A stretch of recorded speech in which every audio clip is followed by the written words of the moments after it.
Purple Political Talk here, and today we're going to be going through the 2020 presidential election and my prediction and kind of updating my prediction that I made a couple of days ago.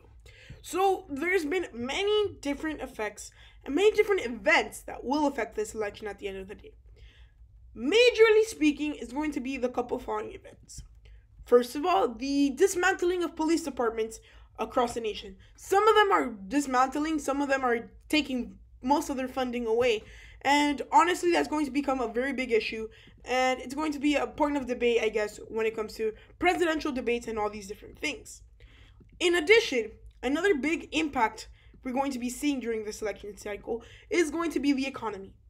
We're going to see the Trump campaign avidly run on how they kind of got the economy back up after having one of the biggest losses since the Great Depression. So, we already have seen that, honestly, this map, I guess, right now really favors the Democratic Party. And honestly, if there's someone that should be worried, is the Republicans. Here is the thing. So, the Republicans, they have very hard time winning in a lot of safe states, I guess. Where Democrats have an easier safe state map, but where the Republicans specialize is winning a lot of those swing states. So, this is our beginning map, and let's just start filling in our Republican likely states. So I think states like Texas and Georgia at this point are going to be states that are going to go Donald Trump by 5 points. I think 5 to 6 points. The reason being is that, yeah, there is very big urban vote, and the African American vote is going to be high. The Latino vote is going to be high. But I want you guys to remember something. These protests, the biggest impact they're going to have is just turnout, which at the end of the day is not going to be it's going to be a big impact, but you also guys are missing that some of these protests and things like that have side effects which affect the suburban areas, which at the end of the day I think would even out the turnout compared to for the Democrats compared to where the Republicans could get a little bit more of the suburban vote. And honestly, those were the two only states that are going to be likely at this point. The rest of the states that were going for the Republican Party before, they have tightened up significantly. So, going to our Democratic states, at this point, Nevada, Colorado, Virginia, and New Hampshire are the 4 states I think are going to be likely states. With Nevada and Colorado, I think that the Latino population and the urban vote will be very high. And at the end of the day, it's going to be very helpful for them because you have urban areas in those states. And honestly, they're probably going to win in those states by 5 to 7 points. Same thing in the state of Virginia, but slightly different scenario. The state of Virginia is not made up of any big urban areas. It's mostly made up of a bunch of suburban areas. You have very big suburbs in areas like Northern Virginia and parts of Southern Virginia. And honestly, that is what's going to help out the Democrats. Now, there's going to be this big effect in Virginia. If Democrats start pushing these dismantle the police movement and things like that across the nation, I think that might come off a little bad for these suburban areas, which at the end of the day are a big part of the voting base in the state of Virginia, which could actually carry the seat for Donald Trump. But as it stands right now, I think it would be like 5 to 6 points for the Democratic Party. New Hampshire, it's kind of the same scenario, but it's a little different.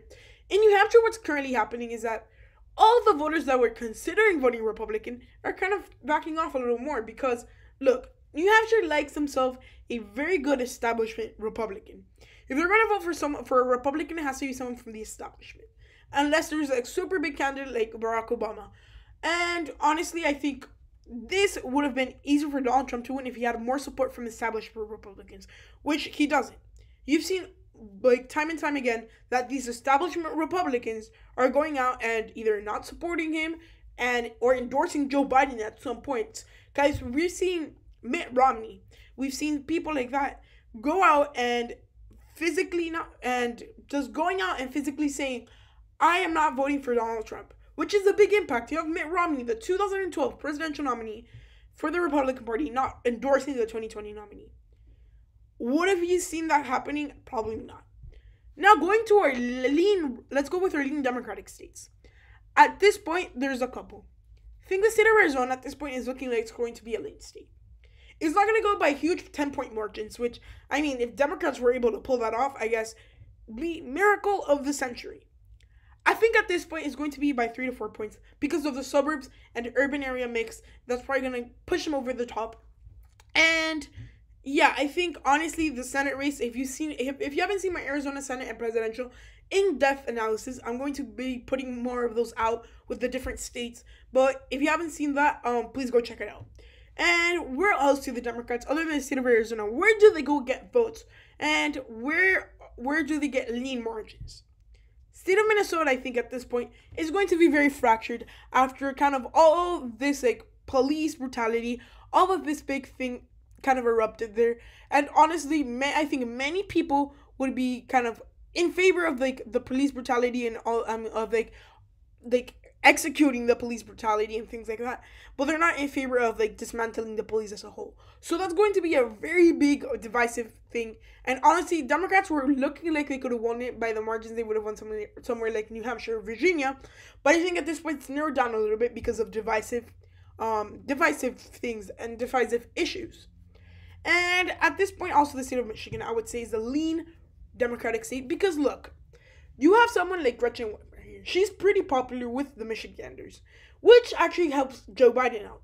And I wouldn't be surprised if Joe Biden announces his running mate anytime soon.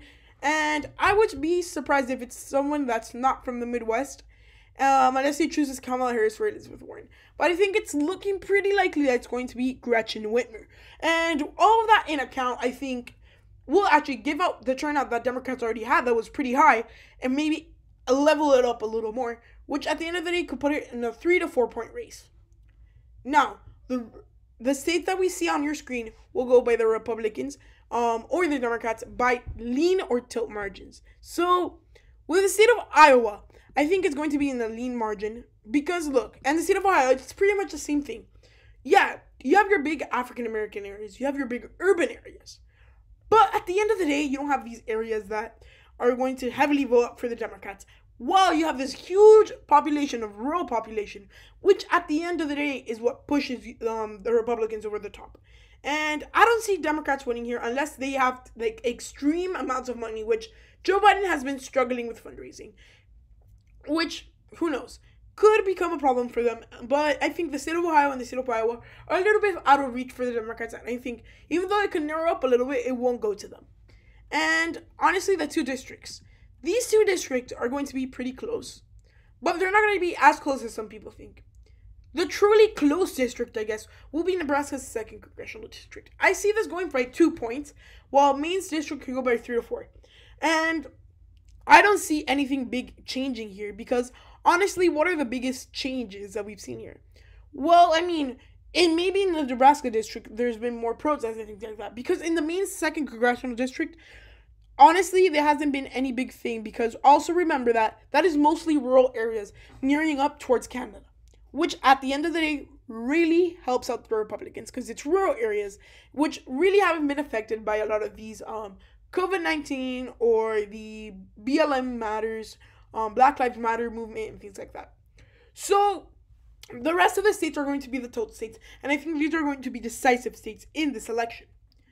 At this point, it's looking like the Rust Belt will definitely go to the Democratic Party. Pennsylvania and Wisconsin. Look, these states are trending Republican, with some exceeding turnout by the Democratic Party. I think they could easily win those states not easily. They would narrowly win those states. If this was a better scenario where the economy has been rising, there's none of these crazy things happening, I think Republicans would have won the whole Rust Belt. And possibly states like Michigan, Minnesota, Virginia, and New Hampshire, because there's economic growth. And what does the nation mostly focus on in elections, if you haven't noticed? Economic growth. So at this point in time, I think that honestly, the Rust Belt is pretty locked down for the Democrats. Again, if kind of all of this fades away, coronavirus, which it won't, because it was a big part of our year, and people forget about all the things that happened, sure, Democrats will still have a big impact on those places, but Republicans will have nicer chances of winning in those places. Florida and North Carolina. These are two very hard to predict places. Florida, I think, honestly, is going to go to Donald Trump by a narrow margin. If you asked me a couple weeks ago, I would have told you he's probably going to win there by likely margins. Because, look, the state of Florida, although there's been growth in Latino populations, there's been growth in different areas, but there's a bigger base for Donald Trump in the suburban areas, and there's bigger bases for Donald Trump among these smaller minority communities. Look, the state of Florida is mostly made up of like Latino immigrants who came from places like Nicaragua or Cuba or like Venezuela, and these places, honestly, they would vote for someone like Donald Trump because he's actually trying to fight those places in Latin America. And honestly, Democrats will get closer with African American turnout and higher turnout of everything, which at the end of the day could actually put them over the top, but I think it will narrowly go to Donald Trump. When it comes to North Carolina, I actually think that Joe Biden will be able to win the state narrowly. And the reason for that being is that I think North Carolina is a state with heavy African American populations, and usually they don't go out to vote by bigger margins. Democrats get the African American vote out by huge margins. The state of North Carolina could easily go by a lean margin. But at this point in time, with the huge Republican base they have in that state, it's probably going to be going by around less than 1%. So I think at this point, Democrats currently do have an advantage. We're going to have to see how this plays out. All the economy reboosting, the police and the Black Lives Matter debate. The Black Lives Matter movement, there's no debate there that Black lives do matter. And the racial injustice in this country is very severe. But mostly with the police, dismantling debate. That's what I'm trying to say. And honestly, those are going to be the biggest things that could change the election as of right now.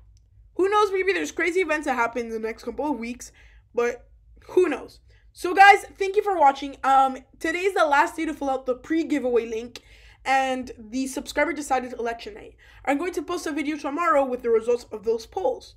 And guys, please like and subscribe. Thank you for reaching 80 subscribers, and I'll see you real soon. Goodbye.